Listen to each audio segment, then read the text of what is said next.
तो जी चुनाव का ऐलान हो गया है। किस तरह से इलेक्शन को देख रहे हैं? 7 चरणों में इलेक्शन हो रहा है। आपके इलाके में छठे चरण में इलेक्शन है। पहली बार इतनी लंबी डेटों का इलेक्शन हो रहा है, पहली बार।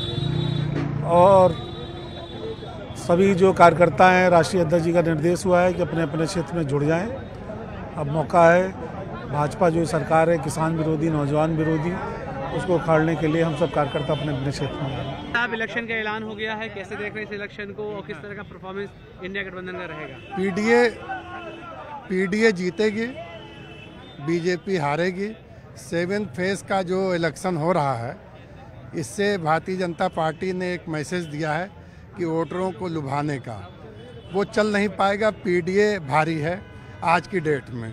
और माननीय अखिलेश यादव जी राष्ट्रीय अध्यक्ष समाजवादी पार्टी ने चुन चुन के कैंडिडेट दे रहे हैं। बीएसपी अपना कैंडिडेट उतार रही है। त्रिकोणीय संघर्ष होगा और पीडीए जीतेगी। समाजवादी पार्टी लगभग यहाँ पर 40 से ऊपर सीट जीतेगी हर हालत में। अच्छा रेड्डी साहब, जो आप समय की बात कर रहे हैं, पिछली बार में जो चुनाव 7 ही चरण में हुआ था 2019 में और 14 में भी, लेकिन ये तो मई जून तक चला गया। 7 जून के पहले हफ्ते में काउंटिंग।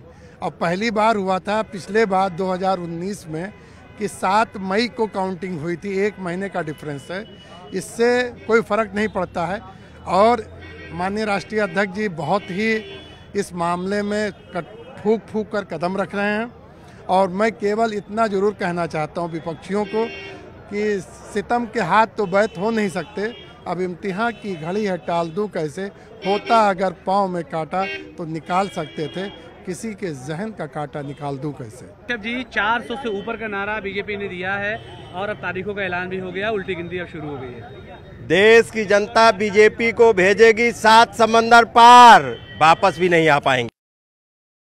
कश्यप जी 400 से ऊपर का नारा बीजेपी ने दिया है और अब तारीखों का ऐलान भी हो गया, उल्टी गिनती अब शुरू हो गई है। देश की जनता बीजेपी को भेजेगी 7 समंदर पार, वापस भी नहीं आ पाएंगे। महंगाई चरम सीमा पे है, बेरोजगारी चरम सीमा पे है और एक भी परीक्षा करा नहीं पाए और किसान की आय दुगनी कर नहीं पाए। जो वादा किया था एक भी पूरा करने का काम नहीं किया।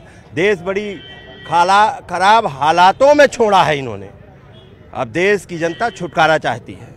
जो मेरे साथ हैं, आइए बात कर लेते हैं उनसे। शाहिद मंजूर साहब वेस्ट यूपी से हैं। सबसे पहले इलेक्शन आप ही की तरफ आया है शाहिद मंजूर साहब, और उधर से जो है एनडीए ने ऐलान कर दिया कि 400 से पार हम जाएंगे। उनकी बातों पे क्या इस बार किया जाए? वो तो बहुत बात कहते हैं। उन्होंने तो पिछले चुनाव से पहले 15 लाख भी दिए थे। उन्होंने काले धन की भी बात करी थी, उन्होंने डीजल पेट्रोल की भी बात करी थी, उन्होंने रुपया को डॉलर के बराबर की भी बात करी थी। उन्होंने क्या नहीं किया? उन्होंने 2 करोड़ रोजगार की बात करी थी। उनकी किस बात का एतबार किया जाए? समाजवादी पार्टी की क्या रणनीति रहेगी सर?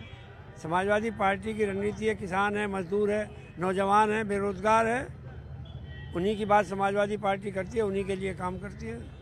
इंडिया गठबंधन का हिस्सा समाजवादी पार्टी क्योंकि है, लेकिन कुछ राज्यों में हालात हैं कि लोग अलग अलग चुनाव लड़ रहे हैं, तो क्या एका होने का मैसेज समाजवादी पार्टी समेत इंडिया गठबंधन दे पाएगा उत्तर प्रदेश में? अब उत्तर प्रदेश में तो गठबंधन का पूरा असर है, और बात की दूसरे स्टेट की मुझे कोई ज़्यादा नॉलेज नहीं है। यहाँ की है, यहाँ पूरा है। कितना? 80 में से कितना? नहीं, 80 में से ये बात तो किसी उनसे कहो, या तो कोई ईवीएम फिक्स कर रहा हो, या तो उनसे पूछो। हम तो अल्लाह की जात पे यकीन कर सकते हैं, बढ़िया चुनाव होगा और हम अच्छी टक्कर देंगे। कुछ लोग सवाल उठा रहे हैं कि 7 चरणों में इलेक्शन है तो ठीक बात है, लेकिन 1 महीने आगे चला गया, बहुत पीक गर्मी में होगा। अब हमारा वोटर तो गर्मी सर्दी बरसात का कोई फर्क पड़ता नहीं। वो जिनके वोटर पर गर्मी पड़ती, सरकार का फर्क पड़ता, वो जाने। बेहद शुक्रिया। शाहिद मंजूर हैं, पूर्व कैबिनेट मंत्री हैं, मौजूदा विधायक हैं। साफ तौर से उन्होंने कहा है कि ये जो इलेक्शन है उस इलेक्शन में इंडिया गठबंधन कहीं ना कहीं से ज़्यादा बेहतर पोजीशन में रहेगी। कैमरा पर्सन अनिल के साथ अलाउद्दीन न्यूज़ 18 लखनऊ।